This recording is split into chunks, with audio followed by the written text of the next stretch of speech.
ये आकाशवाणी है। आज प्रस्तुत है श्री हरिकृष्ण कौल लिखित मूल कश्मीरी रेडियो नाटक याली वतन खुरचू यवन का ये हिंदी रूपांतर जब रास्ते उलझते हैं।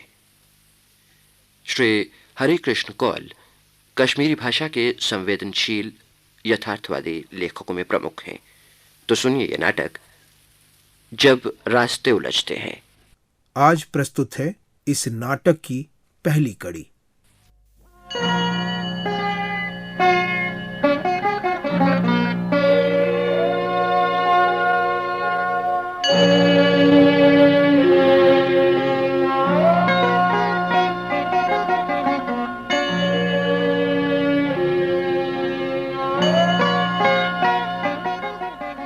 लेकिन बाबूजी वो सुनिए कहा ना तो। मैं नहीं जाऊंगा नहीं जाऊंगा। ये अच्छा नहीं लगता बाबूजी।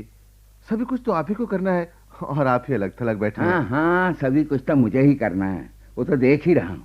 आज लड़की की बात पक्की करनी है और अब आया है मुझे कहने जैसे किसी पड़ोसी को बुलावा दे रहा है। कहा ना बाबूजी, रिश्ता बस एक ही दिन में तय हुआ। जी हाँ, बात चले नहीं कि पक्की करने के लिए मजबूरी आन पड़ी।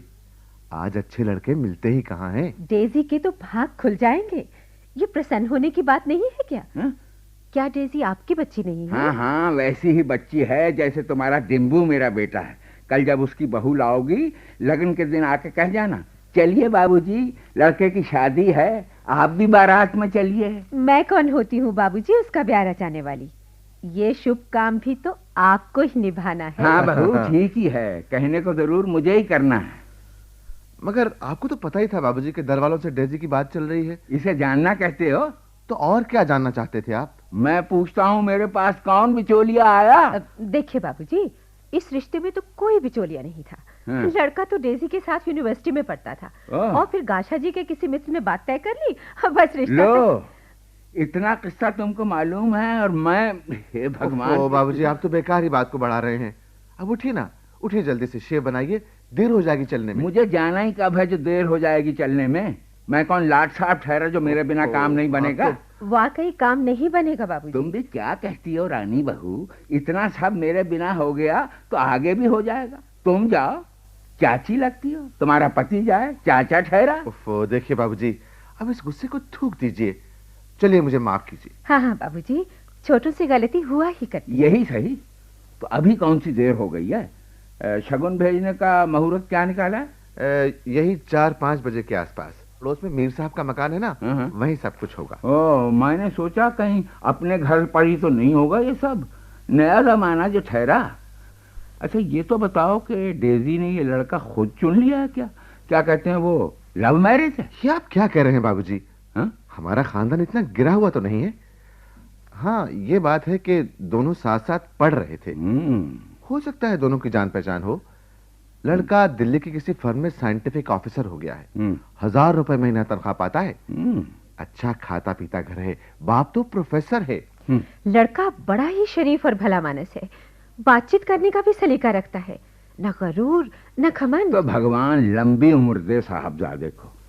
क्या तूने उसकी फोटो देखी है? परसों डेजी के साथ जा रहा था तो हमने देख लिया।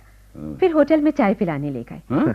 500 रुपए मिलने पर देने चाहे हमने, लेकिन उसने लेने से इनकार कर दिया। लो, यहाँ तक नौबत आ पहुंची। आप लोग तो सभी कुछ कर चुके हैं और मुझे किसी बात का पता भी नहीं। मैं बेवकूफ खामखा उछल रहा हूँ मेरे ओफो प्रभु। बाबूजी, हमने सोचा बाबूजी, जरूरत ही क्या है इस बात को पब्लिसिटी देने की। 10 दोस्त 10 दुश्मन हुआ करते तो हैं। तुम्हारा कहना है मैं दुश्मन था? आप समझते क्यों नहीं बाबूजी? क्या नहीं समझता? मुझसे बात छुपा के रखी कि कहीं मैं रिश्ता तोड़ने ना चला जाऊं। हे प्रभु, क्षमा करें बाबूजी। अरे तो मैं बिगाड़ ही क्या लूंगा? जाओ जाओ, देर हो रही है तुमको, वहां पे लोग तुम्हारा इंतजार कर रहे होंगे।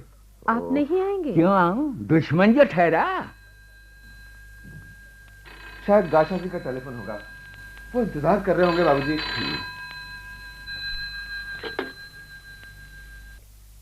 हेलो। हाँ, बस अभी चलते हैं। मिठाई आ गई? उनके यहाँ भी तो भेजनी है ना अभी? हाँ हाँ, उन्हें बस शेव बनानी है। हाँ हाँ, आज ना सही, क्रॉकरी कल लौटा देंगे। कोई बात नहीं। हाँ हाँ, अच्छा। अब उठिए ना बाबूजी, जल्दी कीजिए, गाशा जी वहां परेशान हो रहे हैं। गाशा की कसम खाता हूँ मैं नहीं जाऊंगा उसके यहाँ। ये आप क्या कह रहे हैं बाबूजी? मैं तुम्हारी कसम खाता हूँ जो मैं वहां जाऊं। ये अच्छा नहीं लगता बाबूजी, मानिए ना। लो तुम मानोगी नहीं, मैं उसी स्वर्गवासिनी की सौगंध खाता हूँ अगर मैं वहां जाऊं।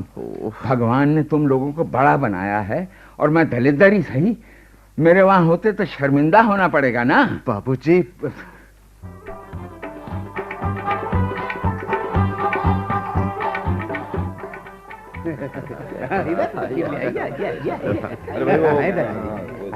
लीजिए।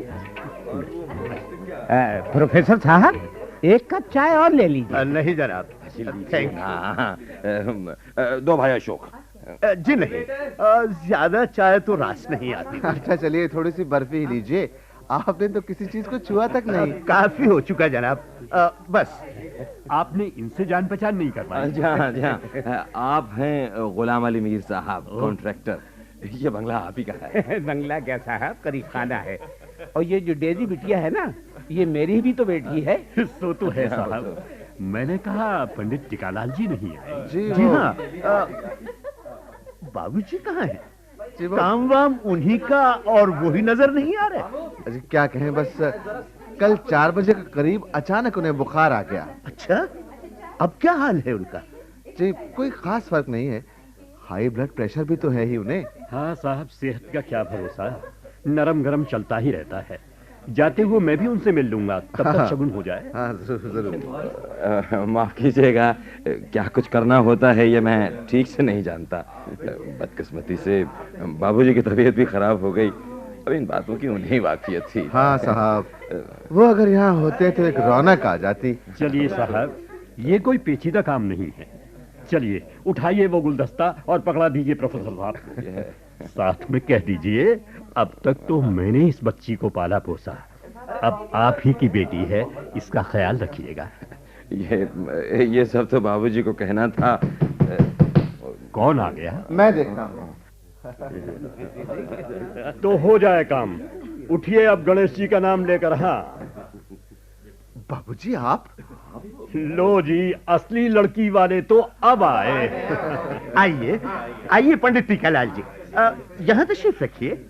अब ये शुभ कार्य अच्छी तरह पूरा हो जाएगा। बाबूजी आप कैसे आ गए? मैंने कहा आपकी तबीयत तो ठीक नहीं थी। तबीयत का क्या साहब, उतार चढ़ाव होता ही रहता है। वैसे आज के दिन इनका जी भी कैसे मानता। अपनी औलाद की निस्बत तो औलाद का बच्चा ज्यादा प्यारा होता है, मूल से सूद प्यारा। बाबूजी टैक्सी मिली आपको? टैक्सी से क्या काम था बेटा, लाल मंडी तक तो पैदल ही चला आया, वहाँ हजूरी बाग के लिए टांगा मिला और फिर हजूरी बाग से यहाँ की बस मिली।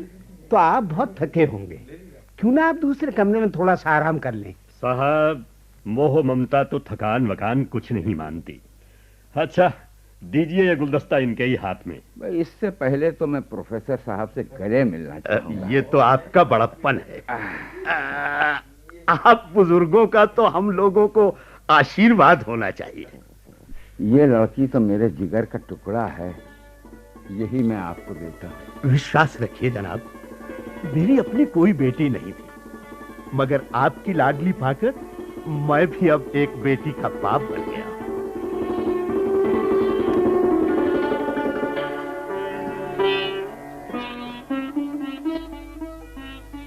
हद हो गई। तुम ही कहो मैंने क्या किया? आपने वो किया है बाबूजी जो एक दुश्मन भी नहीं करता। आपने हमारी बेइज्जती करवा दी, हमें वो शर्मिंदगी उठानी पड़ी कि। हाँ बाबूजी, आपने हमें कहीं का नहीं रखा, लड़के वालों के आगे हमें झूठा बना दिया। हमने उनसे कहा था आप बीमार हैं, आपको जोर का बुखार हुआ है, और आप थम से आप। तो मुझे कहां से पता चला था कि तुम लोगों ने उन्हें मेरे बीमार होने की बात कही है? नहीं तो और क्या कहता। 10 बजे से आपकी मिन्नत करता रहा, लड़के वाले ताने दे देकर हमें छलनी नहीं कर डालेंगे, कहेंगे इन्होंने तो बाप को ताक पर बिठाए रखा है। पर वो मगर उसकी भलमन साहब देखो, खुद ही पीछे पीछे चला आया। बताइए बाबूजी, क्या मैंने यहाँ आने के लिए आपके चरण नहीं छुए, मिन्नतें नहीं की, हाथ नहीं जोड़े? देखो बेटे, यूं नाराज नहीं हुआ करते, ठेस लग ही जाती है।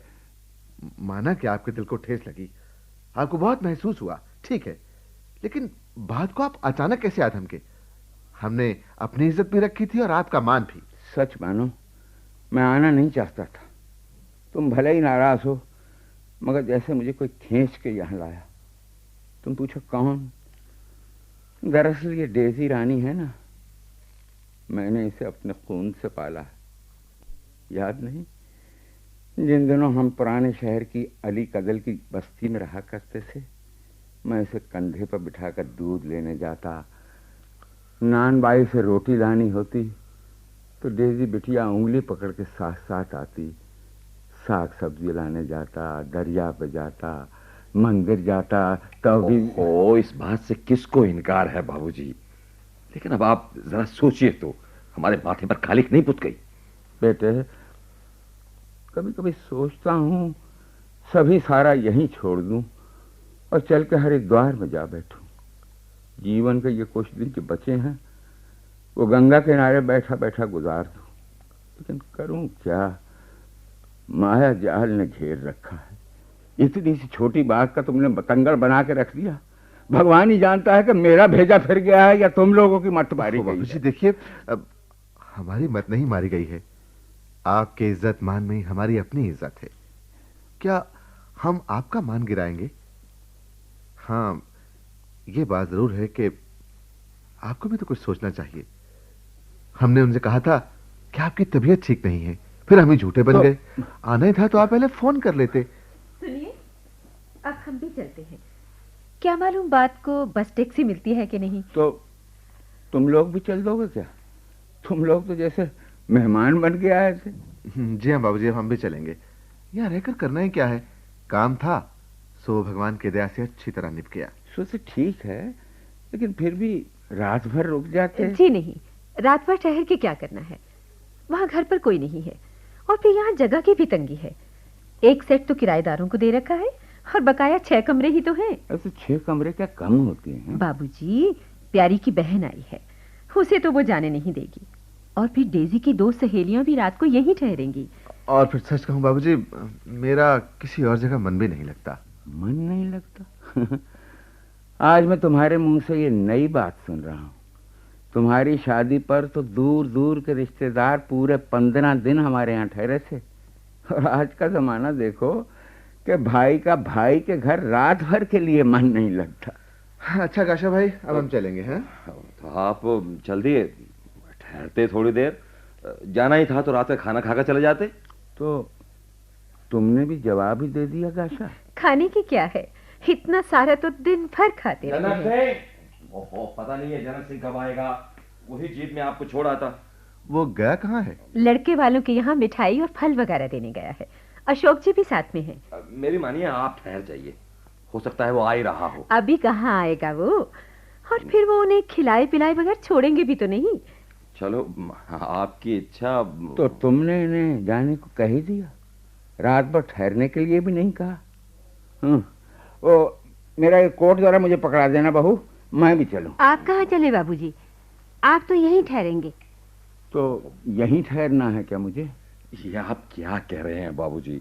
दोनों घर तो आप ही के हैं, जहाँ रहना चाहे वहाँ रहे। मैं यहाँ। और क्या, आप यहीं ठहरेंगे? या अगर आप चाहें तो आप हमारे साथ चले चलिए। आप इतनी रात को कहाँ जाएंगे बाबूजी?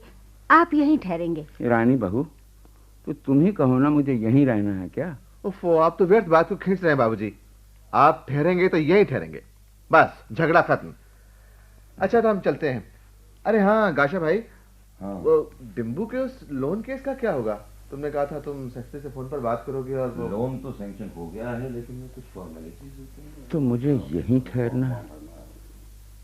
क्या पता गाशा ने मुझे यहाँ रोक लिया कि नाथ ने ही छोड़ दिया, स्वीकारा गया कि छोड़ दिया गया। मैं कुछ भी नहीं सोच सकता।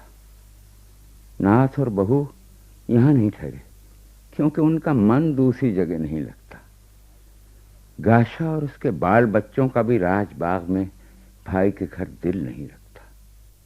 रहा मैं, मुझे तो दोनों जगह दिल लगाना पड़ेगा, इसके अलावा और कोई रास्ता नहीं है। और अगर मेरा दिल नहीं लगा तो जाऊंगा कहाँ? ओहो, ये क्या हो गया है मुझे? मैंने वो अली कदर का झोंपड़ा क्यों भेजता है? काश वो न बेचा होता।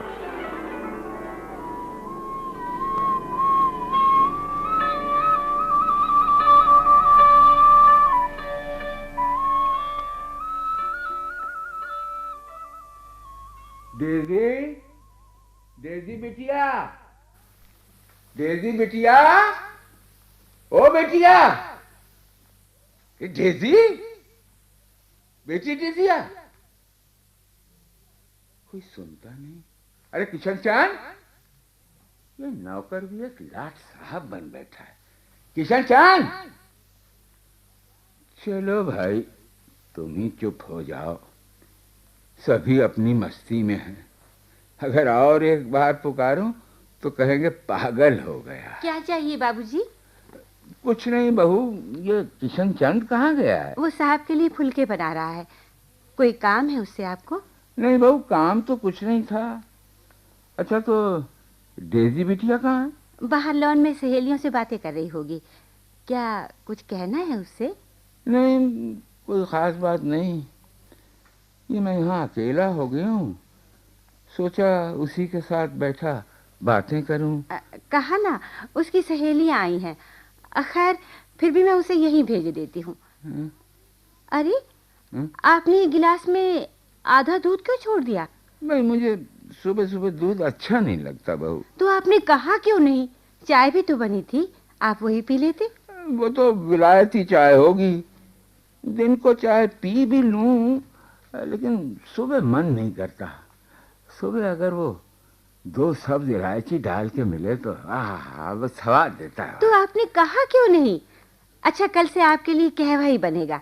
तो मैं चलती हूँ बाबूजी। हाँ जाओ। हाँ वो जाते हुए डेजी को कहते जाना वो मुझे अपना पेन दे जाए, मैं ये अपना पेंशन का फॉर्म भर लूं। जी ठीक है, मैं यही भेज देती हूँ। क्यों ना मैं आज अपनी पेंशन ही लेने चला जाऊं? हाँ ठीक है, इसी बहाने थोड़ा सा घूम भी लूंगा। आज 12 तारीख है, ट्रेजरी पर तो खास भीड़ भी नहीं होगी। पेंशन फॉर्म और किताब भी साथ ही है, अब बस कलम चाहिए। दादाजी क्या चाहिए? ओहो, तो डेजी बिटिया तू आ गई। आखिर तो आना ही पड़ा तुझे। कहिए क्या चाहिए आपको? अरे कुछ नहीं भाई, कुछ नहीं चाहिए। आओ अब बैठो यहाँ मेरे पास, कुछ बातचीत करो। मम्मी कहती थी आप पेन मांग रहे थे। हाँ बेटा, जरा अपना पेन दे दे, मैं ये अपना पेंशन फॉर्म भर लूं। लीजिए पेन, शायद इसमें स्याही होगी। हाँ है। बेटा वो मेरा कोट टंगा है ना, उसके अंदर वाली जेब में पेंशन बुक है और उसी में फॉर्म भी है। ये दोनों इधर दे दे। हाँ बस। ये बुक है दादाजी? हाँ यही। यहाँ ये दूसरी बुक भी है। ये क्या? ओह, ये तो डाक खाने की पासबुक है। अरे उसमें क्या देख रही हो बेटा, रखो रख दो उसे वहीं पे। कितनी सेविंग की है दादाजी? ओहो, बैलेंस 637 रुपीज एंड 42 पैसा। अरे पागल हो गई हो क्या? रखो ये पासबुक वहीं जेब में बेटा। अरे ये तो भिखारी के पैसे ठहरे। मुझे इनमें से 100 रुपए दे दीजिए ना। ओहो, ले लेना बेटा, खुशी से ले लेना। चलो फिलहाल तो ये पेंशन बुक मुझे दे दो। लीजिए। अच्छा मैं जाती हूँ। क्यों, मेरे पास नहीं बैठोगी क्या? या बाहर सहेलियां तुम्हारा इंतजार कर रही हैं? वो तो चली गई दादाजी। चली गई तो फिर बैठो, कुछ बोलो, कुछ बातचीत करो। मैं भी यहाँ अकेला हो जाता हूँ। क्या वो गाशा जी चला गया? नहीं दादाजी, अभी यही है। आपको कोई काम है उनसे? तो मैं नहीं बेटा, ऐसे ही पूछ लिया। अच्छा तो कुछ बोलो। क्या कहूँ दादाजी? अरे मुझे भी उसका फोटो दिखाया होता, मैं भी देखता कैसा है क्या है? किसे देखते दादाजी? अरे भाई तुम्हारे दूल्हा को, और किसे? ओह दादाजी, उन्होंने पूरे का पूरा एल्बम भेजा है। मम्मी के पास होगा। आपको नहीं दिखाया? नहीं, जरूरत ही क्या थी बेटा। नाथ जी और रानी बहू तुम्हें होटल में ले गए थे क्या? तुम्हारे और तुम्हारे दूल्हा को भी? जी, इस बात को कोई 15 दिन हुए होंगे। 15 दिन? हाँ। अच्छा, तो वहाँ क्या क्या खाया तुम लोगों ने? दादाजी, हाँ? एक तो चाय, हाँ? और साथ में क्रीम पेस्ट्री, अच्छा। चिकन पैटीज, ओह। चीज पकौड़ा और शामी कबाब। रानी बहू ने भी होटल का बना ये सब खाया? जी हाँ। क्यों? कुछ नहीं बेटा, वैसे ही पूछ लिया। बेटा ये बताओ, ये मिलनी पे 500 रुपए दिए थे? 500 तो नहीं, हाँ। 300 दिए थे, लेकिन उन्होंने लिए नहीं। 300, 500 नहीं। चलो बेटा ठीक ही है, तुम्हारी चिंता थी तो अब दूर हो गई। अब डिम्बू की बात पक्की होनी चाहिए। दादाजी, हाँ। कल अजय भैया आ गए। हैं? कौन? डिम्बू आया क्या? हाँ, कल कोई 1 बजे के करीब वो यहाँ पहुँचा। हाँ। जम्मू से बाय एयर यहाँ श्रीनगर आया है। तू क्या कह रही बेटा? मुझे किसी ने बताया नहीं। रानी आंटी ने कल फोन पर बताया था। तो मुझे क्यों नहीं बताया? वैसे क्या उसे खुद मेरे पास नहीं आना चाहिए था? बस कल ही आया है। लो, डैडी आ गए। मैं चलूं बाबूजी? बेटा, क्या डिम्बू आया है? हाँ बाबूजी, कहते तो यही है, मुझे पूरा पता नहीं। अजीब बात है, मुझे क्यों नहीं बताया किसी ने? बाबूजी याद नहीं रहा होगा, नहीं तो ये भी क्या छुपाने की बात थी। हाँ भाई, नहीं तो कौन सी बात छुपाने की होती है। चलो ठीक है, अच्छा जाओ, तुम्हें देर हो जाएगी। ये क्या, आप कागज कलम लेके बैठे? इन्हें पेंशन फॉर्म भरना है डैडी। बाबूजी फॉर्म भर के मुझे दे दीजिए, मैं चपरासी से पेंशन मंगवा लूंगा। नहीं बेटे, मैं खुद जाके लाऊंगा। खामखा किसी को तकलीफ देना मुझे अच्छा नहीं लगता। ये कौन सी तकलीफ है बाबूजी? तुम्हारे लिए नहीं कहता बेटा, मेरा मतलब था बेचारे चपरासी को क्यों तकलीफ दी जाए। मैं जाके खुद ले आऊंगा और फिर इसी बहाने घूम घाम भी आऊंगा। अच्छा तुम जाओ, क्या पता कब बस मिले। बस से क्या करना है बाबूजी, जनक सिंह तो सरकारी गाड़ी लिए खड़ा है। अच्छा मैं चला। अच्छा दादाजी, मैं भी जा रही हूँ। हाँ हाँ हाँ, जाओ जाओ, ये पेन तो फिलहाल मेरे पास ही रहेगा। Okay. Number of PPO issued from the office of the accountant general। चपरासी के हाथ पेंशन मंगाता, साहब बना है। अब मुझे भी दिखाना चाहता है साहबगिरी। अरे मेरे अपने हाथ पांव सलामत रहने चाहिए। Period for which claimed. तो डिम्बू कल श्रीनगर आया है और इन लोगों ने मुझे बताया तक नहीं। क्या उस गधे को खुद मेरे पास नहीं आना चाहिए था? अरे वैसे अपने बड़ों से भी उसने सीखा ही क्या है। अच्छा चलो, भगवान उसका भला करे। अमाउंट क्लेम्ड 110 रुपए 25 पैसे।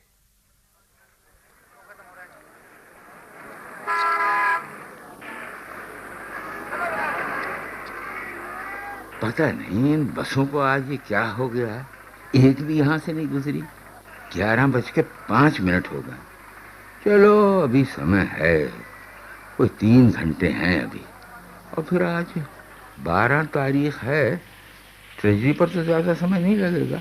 लो बस आ गई। ओहो, ये तो सीधी निकल गई। इतनी सारी बसें चलती रहती हैं मगर सब की सब ठसाठस भरी रहती हैं। ट्रैफिक भी कितना बढ़ गया। भगवान जाने इन लोगों को कहाँ जाना होता है।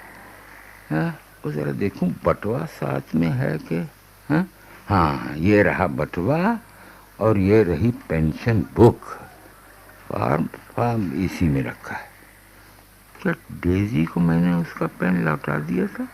हाँ हाँ, उसकी माँ के हाथ में दिया था। पता नहीं मेरी याददाश्त को क्या हो गया है, बुढ़ापा आ गया है। पंडित साहब क्या वक्त होगा? हाँ, वक्त है साहब, ठहरिए देख लेता हूँ। इस वक्त 11:05 है। ओह, 5 मिनट ऊपर 11 हो गए, बड़ी देर। भला मुझे घड़ी देखने की क्या जरूरत थी? मैंने तो अभी समय देखा था। बड़ी जल्दी भूल जाता। हाँ, लो इसी बस आ गई है। इन दोनों बसों की क्या कमियां। भाई कंडक्टर, ठहरना जरा। कहाँ जाना है साहब आपको? भाई लाल चौक, और कहाँ? टूटे पैसे हैं? रेस गाड़ी नहीं है, रुपया है भाई। चलो चलो उस्ताद, इसके पास भी रेस गाड़ी है।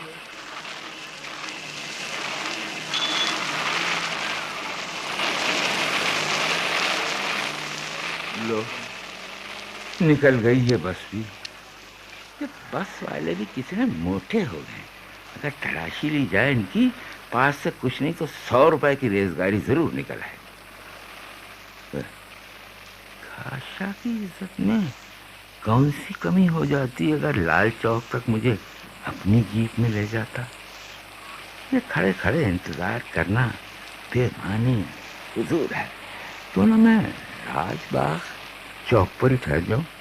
वहाँ 4 शरीफ से आने वाली बसें तो वहीं से होके जाती हैं। वहाँ पे बस मिलने की ज्यादा उम्मीद है। हाँ, ये ठीक रहेगा। वैसे दूर भी तो ज्यादा नहीं।